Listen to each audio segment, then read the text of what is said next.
Thank you. My name is Estrat. I come from Rwanda. My question goes to anyone of the panelists.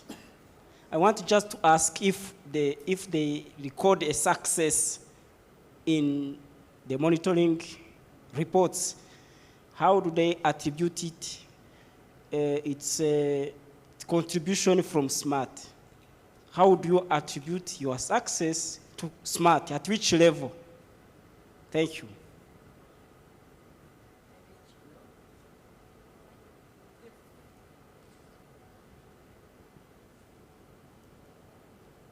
So if I have got your question correctly, regarding the success that we have got through the SMART, right?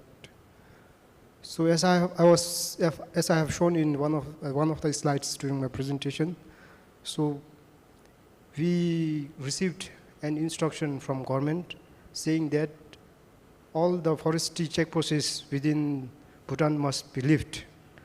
So we didn't want, the forest department didn't want to lift that forestry checkposts, and we instantly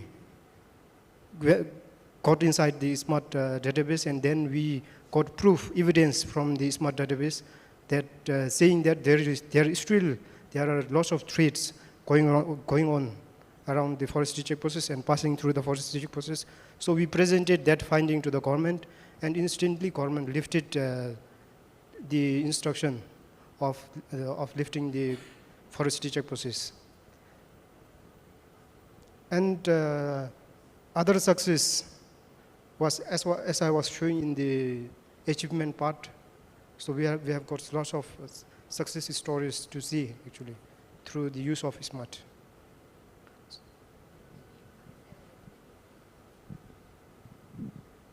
Also depends on how you think about what is a success from SMART implementations. For us, which is still have a lot of challenging, but the SMART is a key communication tool as well as advocacy tool for us to bring all the stakeholders to work together, share the information in the past that they keep to themselves only, and then allocate the resources accordingly to the area which is a hotspot. So we will say that this is a networking as well as collaborations tool that SMART can bring all the different stakeholders. We have different mandate in protecting the wildlife here.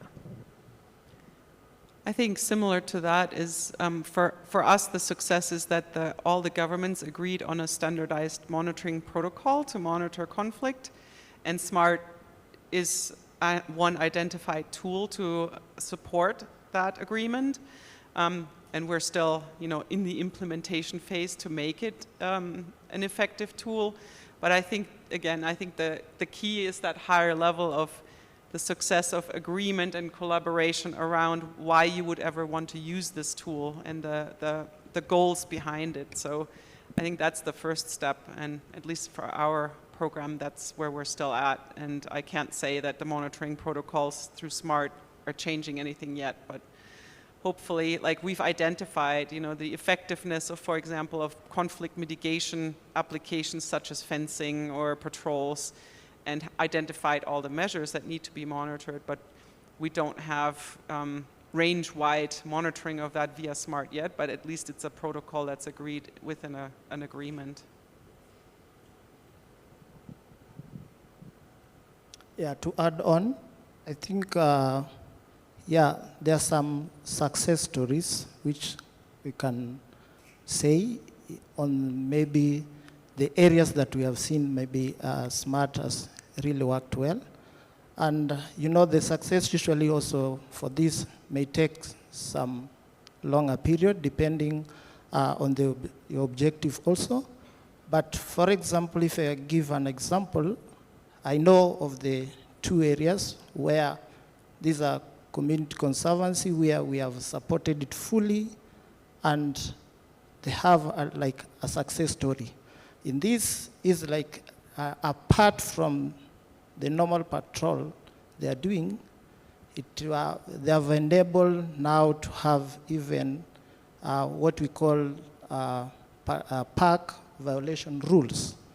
And that's something that wasn't being well from the tool, but now you see they have gone further on their own to have this now maybe to have able to tell the tourists who are coming for this national reserve to able to tell at what number, at what rate, on different time of the season, how the conservation area on certain species which can be seen at a particular place. So the success is there, but it depends maybe. At times it can take long, at times also it depends with the objective. But at the end, usually the tool can give you the success about it. Thank you. Great, thank you very much. Any other questions?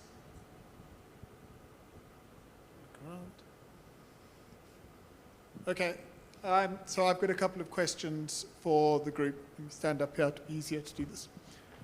So as we're going through this, I wonder if we could hear from maybe Sibylla to start with, and then Sharon, about how did you secure government buy-in to you in the landscapes and managing that, particularly from a multi-country perspective, and then from yourself, Sharon. Yeah, I wouldn't say I achieved that agreement. It's under the Range States Conservation Agreement. That's a very old agreement.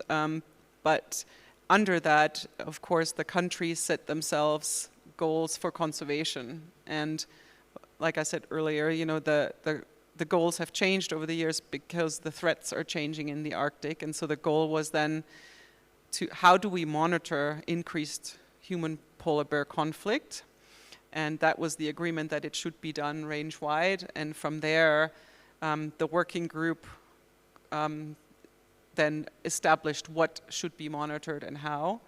And so then the next step is how to operationalize that range-wide monitoring. Within the countries, of course, it's very complex, like in Sabah too. You know, each of the 5 countries has very different agencies that actually monitor underground conservation systems, from national parks to community managed areas to other agencies. So within those, it's very diverse still, and in each of the countries, there's a different system how it has to be implemented, and that's probably why it, you know, for us, it takes so long, because in each country, it's different players and different levers how to influence that the monitoring is done on the ground. And then the communities too, of course, in the community conservancies.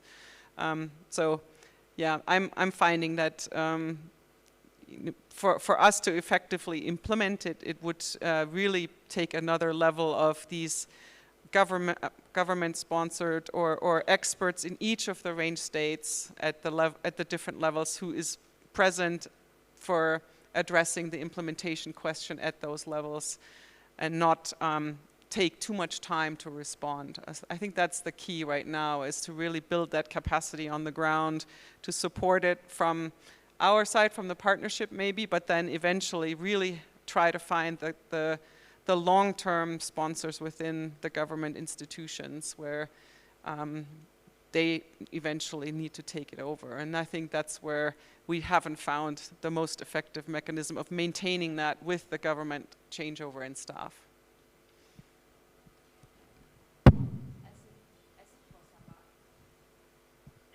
As in for Sabah, I would say that it shouldn't say that the government are not interested to adopt this thing, the whole statewide. As I mentioned, there are a few agencies playing the role here, but they are more to recognize that this is a very effective tool.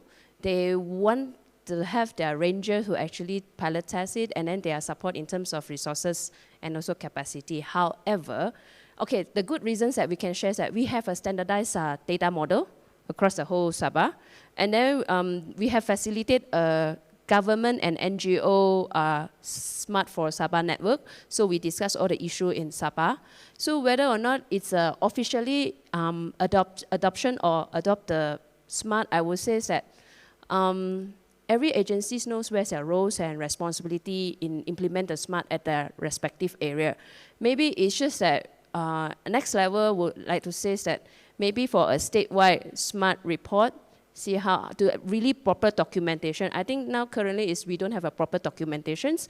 We have so many others NGO and also government agency working on their own, using the same data model. The particular when we're meeting is during that we have a statewide joint operations. When every agency share data and go for develop a joint operations plan, that's where the implementations of SMART we clearly see the effect of it.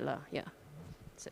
I'd just like to add one more point. So one of the aspects that's complicating, or not complicating, but there's quite a few existing systems already for monitoring a various breadth of variables for conservation management. Many of them developed by local community groups.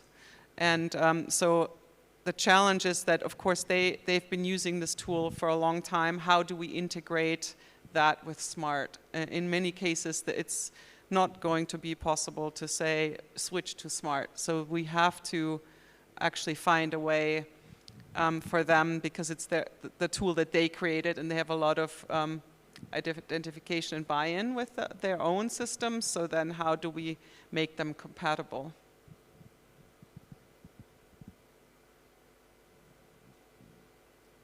Do you want to add anything to the points made? Okay.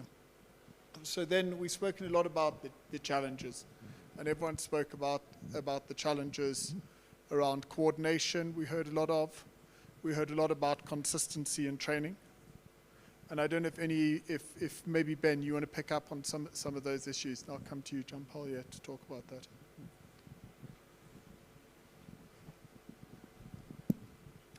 Yeah, thank you, Drew. Yeah, it's an area of concern since we look at the digitalization of the tool, which is so good. But again, we need to see, okay, how best, again, how do we engage? Because I know with the tool, again, there are a lot of discussion. And at times, if you see on the areas we are working, we are not working on the same area. It depends with how that region also, their policies are. So these are the things, again, that we need maybe to have also on a high look. How do we engage? How do we move? Because I know the other bit has been maybe, we want it maybe to start it, roll it out, train, and maybe after a certain time we need an impact. But sometimes these things is not easy because the policies of different countries may really affect you even for 2 years if you are still having that engagement. So it will not be realistic maybe to have it somewhere then say, maybe after 2 years we want to see the impact. It will not be realistic. But what is there, we need these consultations maybe and have other high-level meetings where we find that some policies are not, maybe other institutions are not aligned well. We see how do we engage from there. And after that, we can have very good discussion, and we try to have different partners into this discussion so that we see how we move. Because us alone, again, we can't, because we need different people also to try to help us how to move. And that one now will able maybe to sell this idea. And again, maybe to add on that, we can also have maybe some case studies of different areas. Maybe we found maybe it took them maybe even 5 years for them to adopt this. And they had the same challenges which we had. So we can use those cases and maybe have even those exchange tours to these people so that they can go and see how they are able to adapt this, what was the procedure and process so that they can really understand. Because in the areas I know where we are coming, there are so many issues, and again, they are derailing us back, but that one cannot keep us not to achieve what we want, because we should be there, even if we are told to hold until 6 months, but the conversation should just be there, because at the end of it, is what I say that now we are being brought on board by Drew again on the same discussion we had with our stakeholders like 2 years ago on the same. But now we are being forced, like we want you guys, because we have heard that there's something coming up, the integration with the SMART. So we want you guys for SMART. You come and explain. So you see now there's that bit, okay, like now we can have the discussion longer and we can able to now adapt the system. Thank you.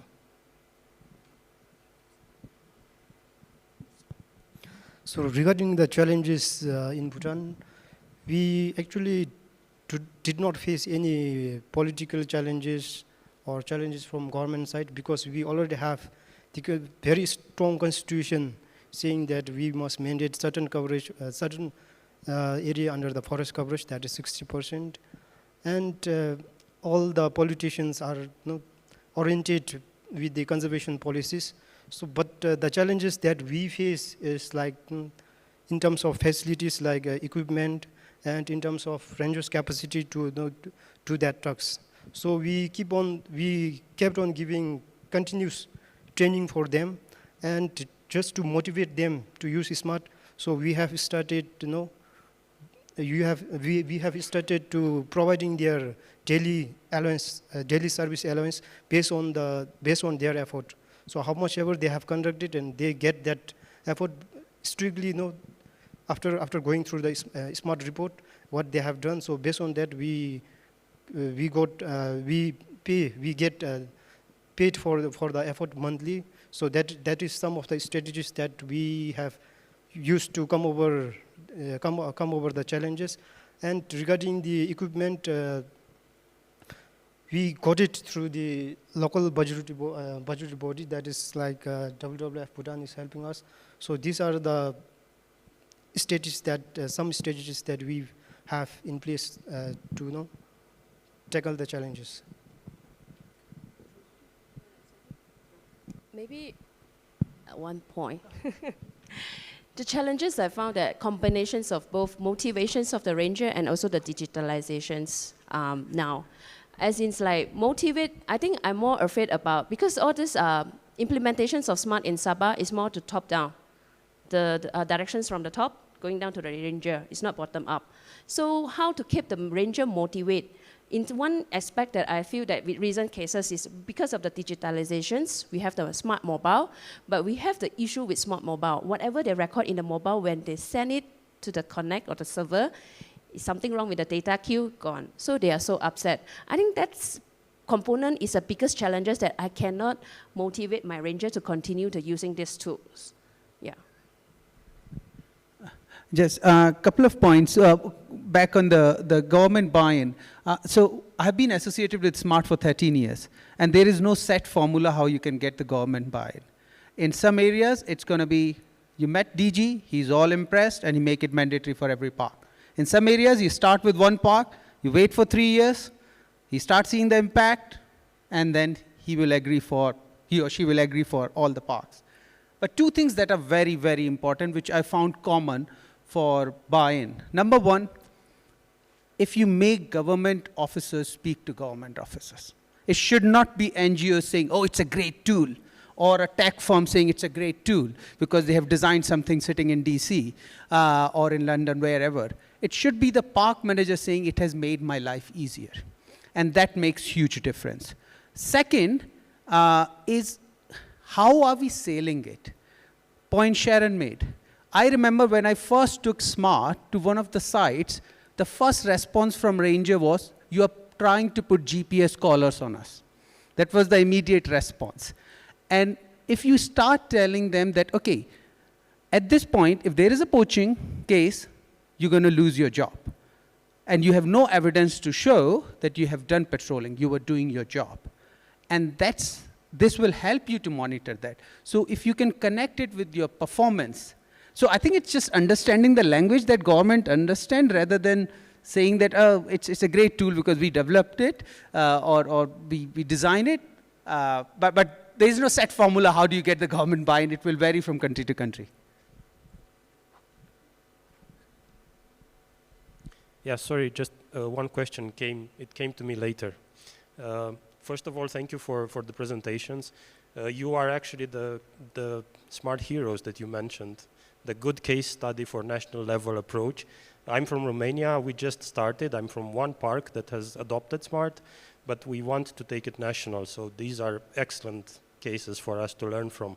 And the question is, you mentioned the national model for the SMART, the model that is used by all the protected areas. How did you manage to put that together? And is this model being made out of like Lego pieces? For instance, if a protected area has a special need to gather some informations that are specific to that area, can they add to the national model as a Lego block so they can, yeah. Do you understand what I meant? Okay, great. Thank you. Yeah, I can try that. So for the polar bear range states, we had a working group of identifying the key questions first that they need answered, and then working out the variables we would have to measure, and then the wish list of individual countries or projects or sites. So we have one tab in SMART that's the basic model of the polar bear monitoring system. So this is what everybody should be collecting, and then sub-tabs on additional information per site that each of them wanted to collect, or to answer.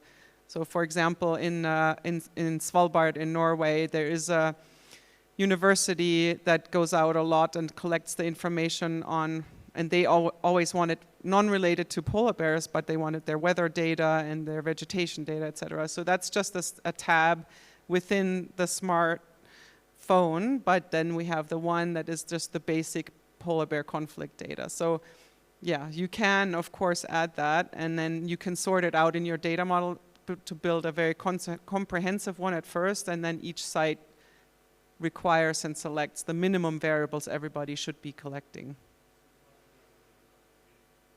Yeah.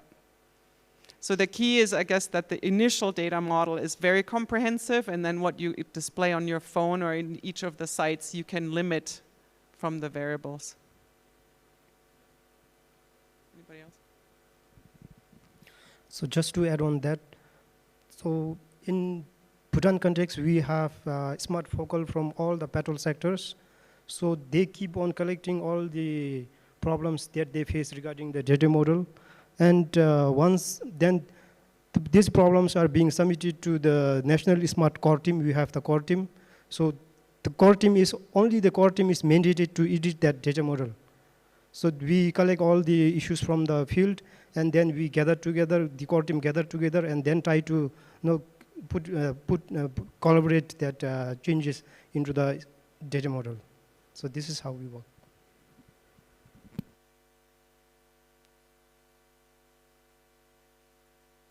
As for Sabah, our approach is to work with the rangers on the ground. They've been patrolling in the area for, I'm talking about terrestrial, for so many years. We're just asking them what kind of incidences normally you did, what kind of actions that you guys take. Is the actions taken actually managed to reduce, to prevent any future incidences? So through this kind of consultations with different groups of rangers and different park and forest reserve, we gather a data model that can custom-made mostly in general, as what Sylvie says, that is minimum variables. Of course, for specific NGO, they have specific target, they want to add in more, to invest more. For example, for problem analysis, they will take a little bit more advanced data, but it doesn't stop us from having the bare minimum for cross-conservation area analysis. So that's how the data model being standardized. The basic minimum is there, the framework is there, but it's a bit different from marine side. Marine totally will not be the same, yeah. I know there's a couple of interested marine people in the audience. Do you just want to very quickly build on that? Okay, the marine is actually marine protected area. The particular is just newly formed. Basically, we hire the local community or the coastal community to carry out this kind of patrolling when they are going out for their fishing activity or any livelihood. So they will record. Either it's a normal patrol dedicated, or incidences when they heard of any fish bombing issues, they will record it and they will report it later. So it's very simple for marine because it's to the community, coastal community. They just need to be, they are developed because they have a form before. So we just translate the simple form, which is went through series of training, into a mobile gadget that can at least send whatever on time. That the officer in the town no need to, like every month only collect one data, yeah. And then more real time. In the past, they just mention location. Okay, in this point of a fishing area, but they don't have a real GPS location. But now, because having the smart, they can have the real GPS location pinpoint at the sea area. Yeah. Great, thanks. Do you want to add? Can I? You don't have to, it's okay. I guess it's somewhat related, but what we're still struggling with, and I'm hoping maybe we can get more into the discussion on Wednesday on communities, is to incentivize actually data submission. So in some frameworks, of course, in the government, it's your job to submit, your performance measure of the rangers. But in more community-based scenarios or other stakeholders that aren't, it's not in their performance evaluation, to find an effective motivation and feedback loop back to them to submit data is still a huge challenge. So even if, so there it's especially important to find information questions in that data submission that interests them as stakeholders. Why it would then pay off to submit data into the system that answers one of their questions. And so I think that's, depending on how you're setting it up, that goal of why you're doing smart data collection should be identified by the various stakeholders you actually involve in the data collection themselves.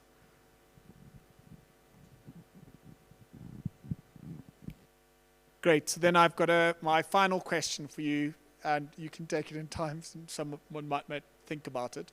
But in what ways do you think would you like to see the SMART partnership assist you to addressing these challenges that we spoke about? So I don't know, Ben, are you?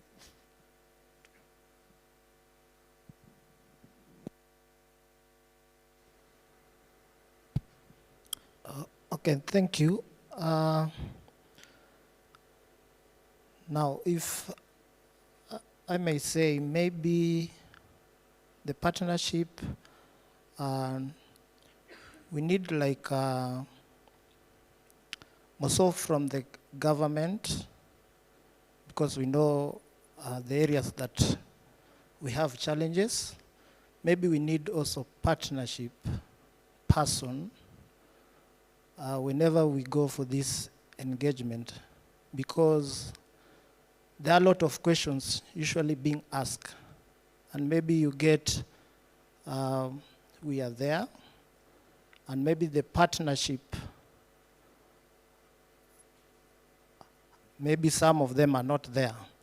But again, so to avoid the doubt, maybe how is this, how is that, it will be good maybe to have like maybe a lead person for this, so that he gets also to understand how this area, maybe they have these challenges. Because again, maybe we are just mentioning, but maybe someone finds maybe it's not a real problem. But if you visit those offices, those are the cases that being asked there. I've been there several times.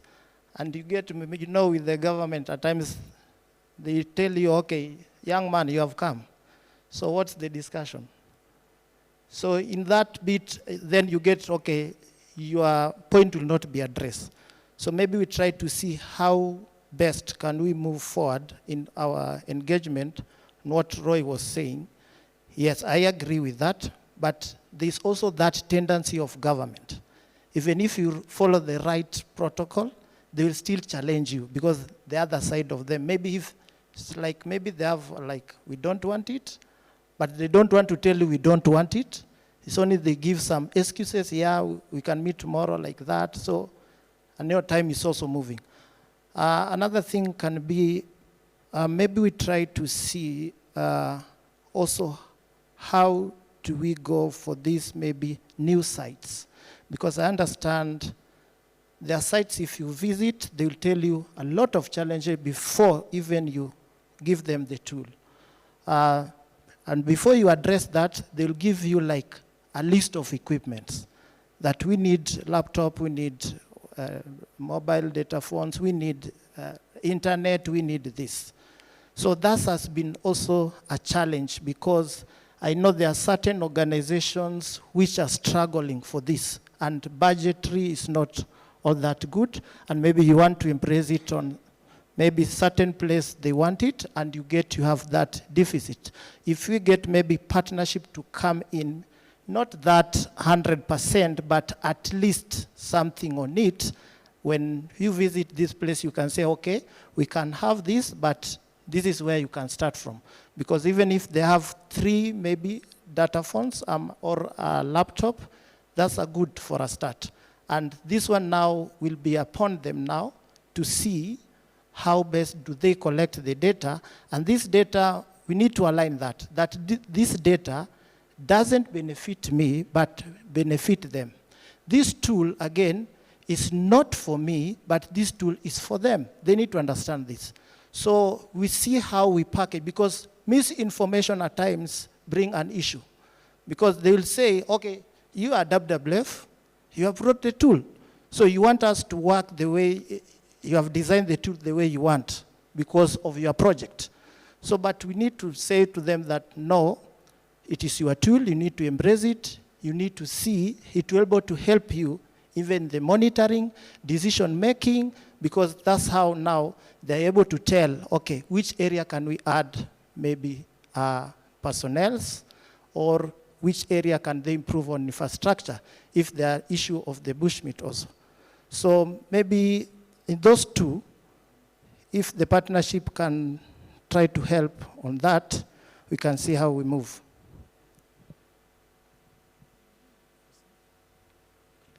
Okay, I guess I'll go.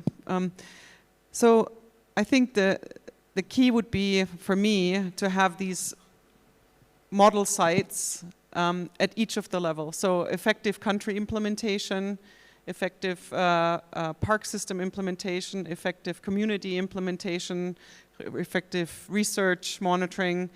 And these model sites, then we can invite other places to show them how it's actually done right and what it takes, so that they talk to each other instead of us NGOs telling them how to do it, similar to what he said. So if we had a portfolio of the best smart implementation sites already at each of these levels, that we can then take the director of the National Park System US to and say, here, this is how Namibia is doing it, or at the community level, there's lots of good examples, and I think that exchange is vital. And for me, as I said earlier, an effective online training, because I cannot go to those remote areas effectively enough, often enough to train them.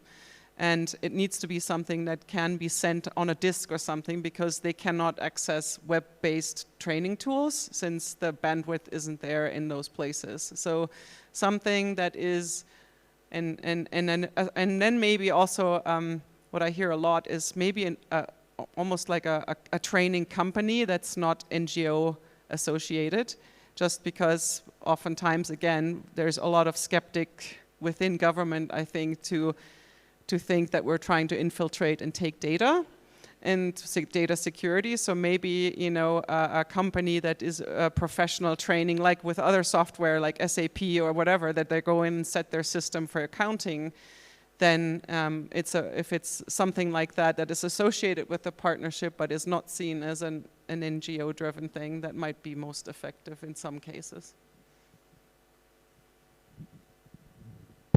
Okay, there are 2 smart partnerships that I currently can think of. One is, two different target audience. One is to the community, and one is the government agency. As for government agency, as I said, Sabas is a multi-agencies working on this, and then collaborations is there. But every time meeting is quite struggling. Every agency have to come out and present their smart data. Is that somewhere a platform that everyone can plug in their data for a certain time frame, then they can summarize it, then we can go through to do the petrol planning that is more effective. And second thing for community collect data. At the end, I think they collect data and then supplies to either WWF or other government agencies informations. So how is there any platform that not so require bandwidth or network requirement, at least the community themselves, as how much effort they've been putting in, how does it motivate them to protect their own ICCA and such of thing. I think we look into a lot of government, national adaptations of smart, but how about a small community? They want to protect their natural resources. Yes, this is a tool for them to collect the data, but eventually they know how they can implement it in the future.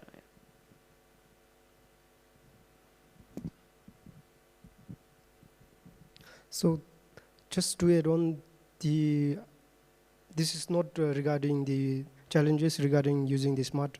But the challenge that I see with SMART is that nowadays there are lots of data collection platforms coming in through different apps. So most of SMART users are trying to shift the data collection platform from SMART to the other apps.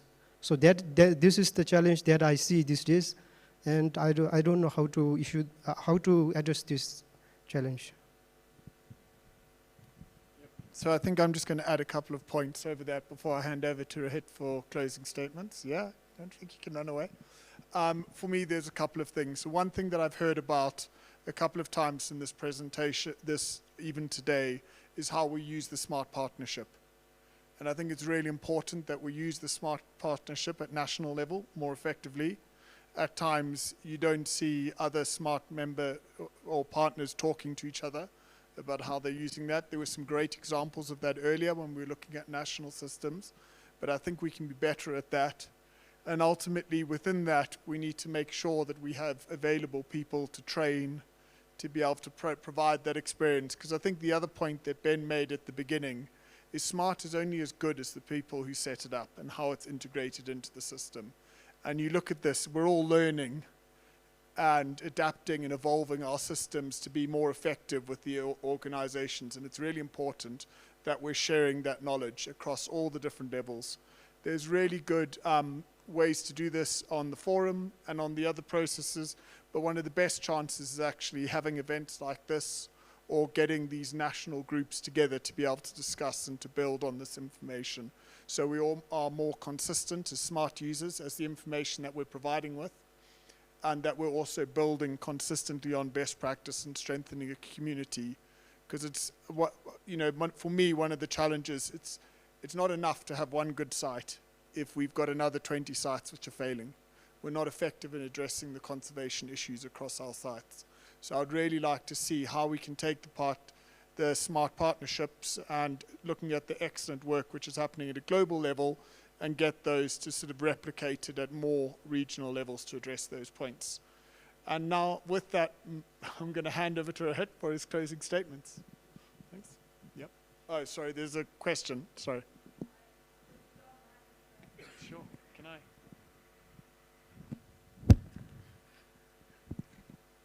Both are from cricketing countries. You're good at it. I think it's so critical what you said. Because if the communities don't know why they are collecting the data, they're not going to collect it or half-heartedly collect it for other people to use. So in the end, you want data collection that it translates into management.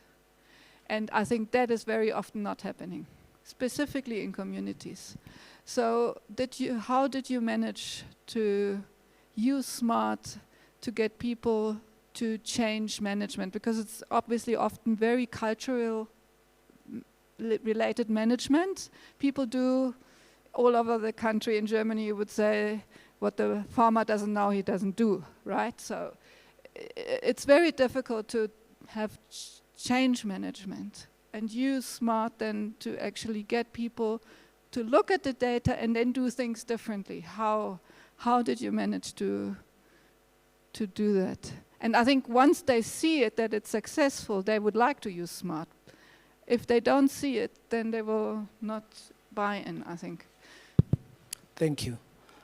That's a good concern.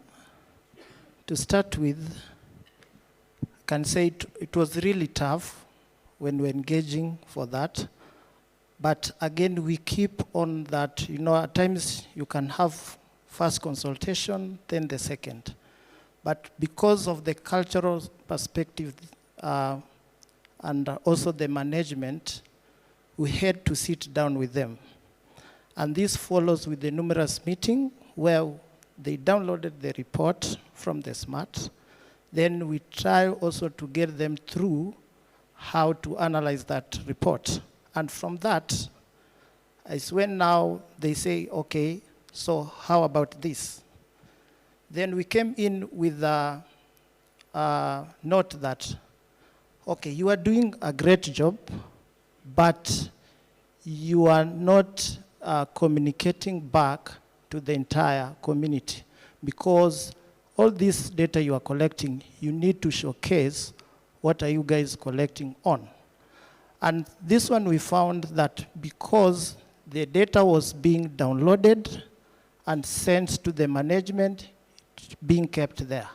So the guys who are collecting this data are not knowing the areas they patrol, how many kilometers, how much effort did they put on, and also their resources they have used, their vehicles, their motorbikes.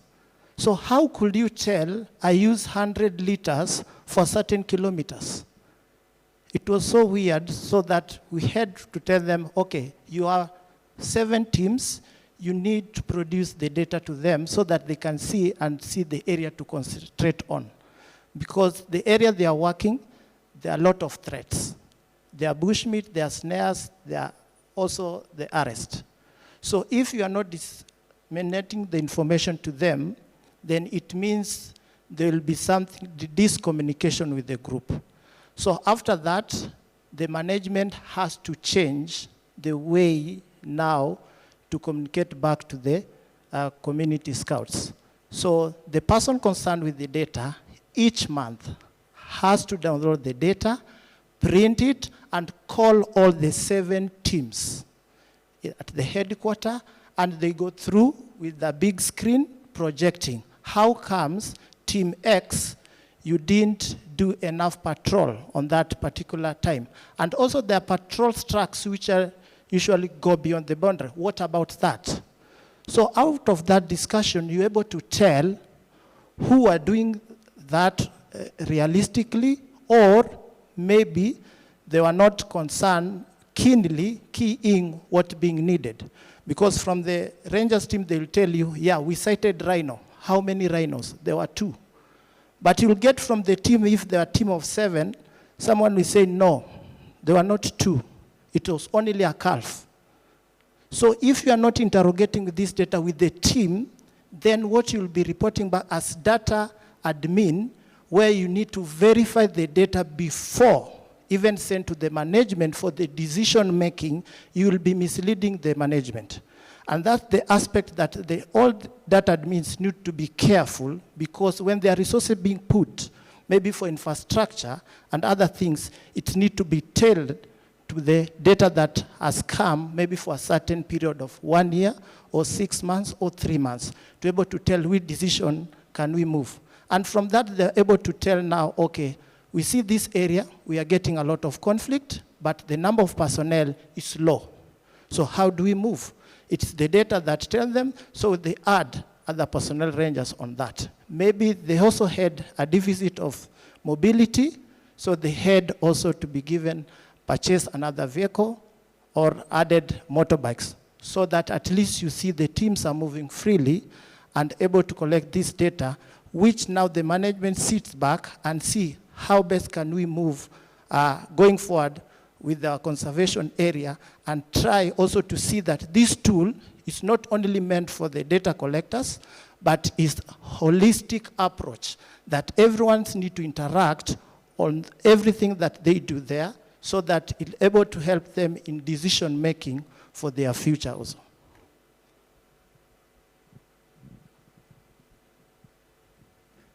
Thanks, everyone. I just want to, I won't take too much time, because I know this time, hopefully we'll have a coffee at the coffee break. So I'll say 3 points. Let me start. I think this is a very important question that was asked. I'll tell you a story. At the start of my career, when I was implementing SMART, I did a lot of SMART trainings. And I went to one of the parks in India to do SMART training. Park manager said, okay, why don't you go and meet the rangers? And I went to this remote ranger station where I'm sitting in a hut with this ranger, and for some reason I asked him, and he was a Muslim guy, I said, okay, if Allah comes, what one thing will you ask for? And I thought he will ask for, make me a park manager. Or maybe if he's too ambitious, he will say, make me a forest minister. He said, I have been collecting data for 30 years. Tell me what happens with it. So if the data that is gathered, whether it's SMART, whether it's paper data, whatever, if it doesn't go back to rangers, they understand, it's not going to work. So what we do is produce simple maps and share it back with the government.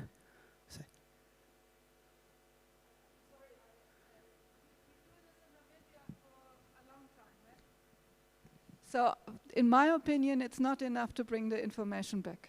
It's a critical piece of the puzzle. I mean, without information, obviously, you can't move forward.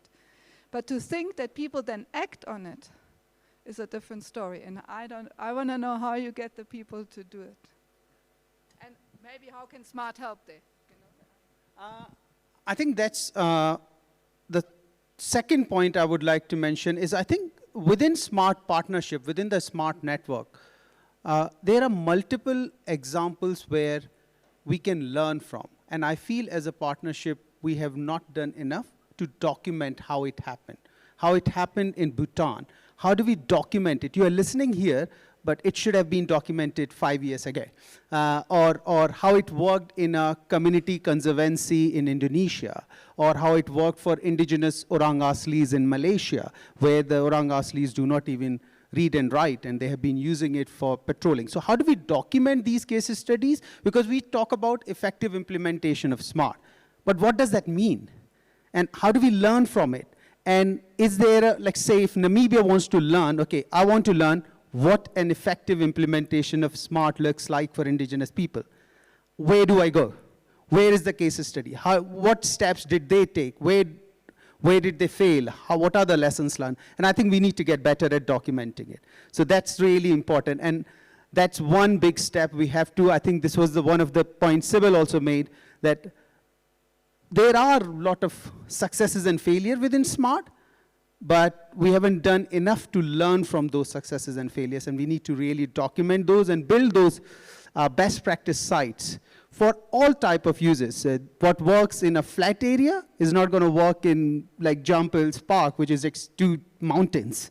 How does SMART work there? And it is working, but we need to document it. Finally, I think one thing I want to say that here we have 3 continents sitting here, very different type of use of SMART. And the reason why SMART has reached from 5 sites in 2011 to 1,500 sites is because it fits into 3 criteria. And that's my fundamental thing with any technology: usable, scalable, affordable. And SMART fits into those 3 criteria, and that's why we are here. So there's a lot to learn, and we need to get better at documenting it so that more users can learn from it. That's all. I won't keep you away from coffee for very long. Thank you.